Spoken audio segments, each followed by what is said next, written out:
debate as a whole.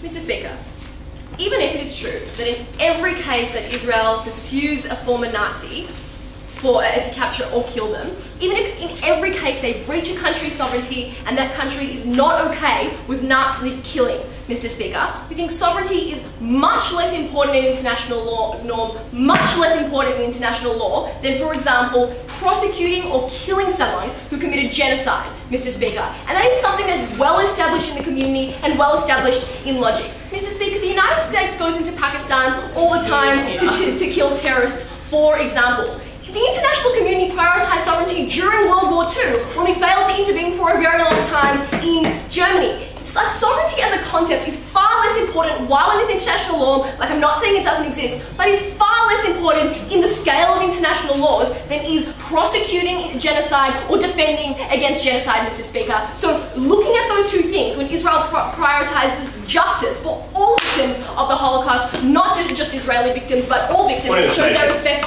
international law in its totality, even if they breach sovereignty in some instances without consent. I'm going to look at three things in this speech. Firstly, I'm going to look at the concept of justice and international law broadly and why it's achieved. Secondly, I'm going to analyse why it is in Israel's national interest to pursue Nazis irrespective of the outcome. And finally, I'm going to analyse how the capture and prosecution process will work, but Gemma did that very comprehensively. So firstly, on justice, the closing government extension was effectively this. They said that this policy at the moment feeds into Israeli rhetoric that it can do whatever it wants, it can act with impunity, for example, the Gaza blockade. Mr. Speaker, the Israeli population's fear at the moment that the rest of the world is out to get them is bolstered when the government gives up on trying to hunt down those people who killed Jews, to let them continue to be out there, even if they're actually dead, to just say they might not be dead, and the fact that you're a Holocaust victim or a descendant from an Holocaust victim, and that you might fear for your life rationally or irrationally, is not our problem. Mr. Speaker, that bolsters the far right in Israel, I think, in the most extreme sense, and probably in the long time makes the Israeli people more hardline, and probably Jews throughout the world more hardline. But secondly, Miriam's idea that the blockade and the settlements and all those things that are acting without impunity under her definition will magically go away with this policy is bizarre. They are born out of the fact that Israel is under threat from a majority of its neighbours. They're born out of that reality, Mr. Speaker. Probably. Maybe they're just born out of the fact that Israelis are crazy. It is irrelevant to Miriam at the point of the Holocaust that is happening. That's incredibly important. But if it is true, under the opening government's conception, that the Nazi hunt is taking up so many resources, Mr. Speaker, Israel will have all these new resources to be redirected into the current threats. They might redirect it into bolstering those checkpoints and bolstering the Gaza blockade. If your conception is true, which incidentally it is not, that is what's going to happen. That's where they send their money to placate the hard line. No, thank you. Then Kieran said that, or Meredith said that this just sends the message that Israel is totally self-interested. Mr. Speaker, hunting people who killed gypsies, who killed disabled people, who killed non-Jews, and also Jews, is not a self-interested act. It wasn't all Jews, but it wasn't even all Israelis, Mr. Speaker. If it is true that you are wasting all this money, if it is true that Israel is wasting so much money on this effort that is fruitless, it is the least self-interested thing that Israel could possibly do. Just saying words like self-interested and saying words like impunity doesn't prove those things. Finally, on international law and sovereignty.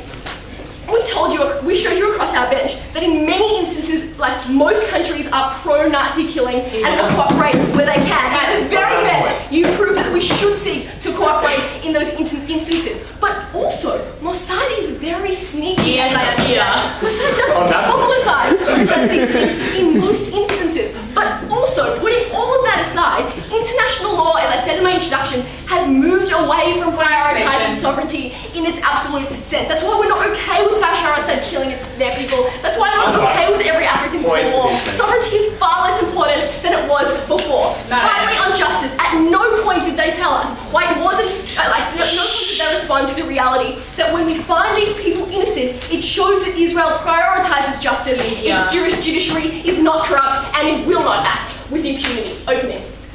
Okay. Seeing as your side agreed that there will be a lot of acquittals, how do you think a Holocaust survivor feels when his own country acquits a person he said tortured him?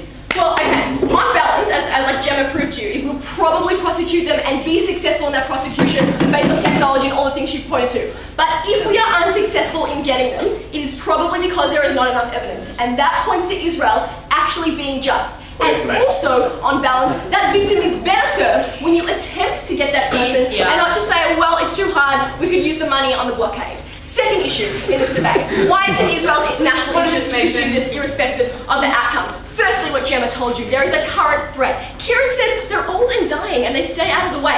The reason they stay out of the way, the reason they don't spread the Nazi rhetoric that these people deeply, deeply believe, Mr. Speaker, is because they're hiding for fear of prosecution or death by Mossad person. Like, that is a good thing because they don't tell their families, their communities, and whoever they have contact with anti-Semitic things. That is a good thing for Israel in general. Secondly, they're a current threat because the things they said in the past lose any legitimacy when we say they're actually suspected or actual war criminal. Those things lose legitimacy. But finally, and why they're a current threat, because victims continue to fear them. That emotional fear in a long-term sense is a current threat that is something that Israel should be concerned about. The knowledge that Israel, of all states, is giving up is something that is a particular problem. Okay, third issue in this debate. How will the capture and prosecution and or kill process look?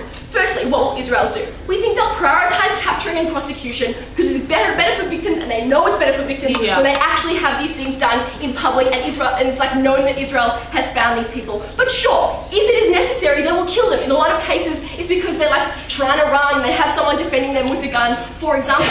That's cool because they're probably a Nazi, Mr. Speaker. That's probably a good outcome. But most of the harms that they wanted to talk about, of like a botched killing or killing the wrong person, are diplomatic. And those diplomatic harms are undercut by the reality that Mossad is sneaky and Mossad is very good and not publicising its failures. That's the reality on your side of the house. So if the prosecution happens, we think because of the technology and the wealth of analysis Gemma gave you, we'll probably get the outcome that is just. But even if we're not successful, that shows that Israel is not corrupt. That shows that Israel actually prioritises justice, not over its own interests. Mr. Speaker, Israel needs to constantly justify its right to exist to the rest of the world. It cannot do that when it does not care about the victims of the most heinous genocide that affected its people and the rest of the world. That is justice. The motion falls.